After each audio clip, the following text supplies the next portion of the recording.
ದೇಶದ ರಾಜ್ಯಗಳಲ್ಲಿ ಇಡಿ ದಾಳಿ ಮುಂದುವರೆದಿದ್ದು, ಉತ್ತರ ಭಾರತದ ಜಾರ್ಖಂಡ್ ಸಿಎಂ ಮೇಲೆ ಇಡಿ ದಾಳಿ ಮಾಡಲಾಗಿದೆ.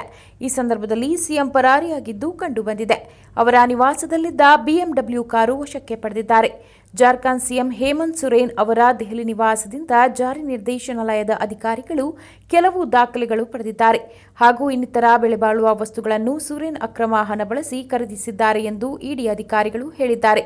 ಸರ್ಕಾರಿ ಭೂಮಿಯ ಮಾಲೀಕತ್ವವನ್ನು ಬದಲಾವಣೆ ಮಾಡುವುದರಲ್ಲಿ ಬೃಹತ್ ಜಾಲವನ್ನೊಳಗೊಂಡ 600 ಕೋಟಿ ರೂಪಾಯಿ ಮೊತ್ತದ ಹಗರಣ ಇದಾಗಿದೆ.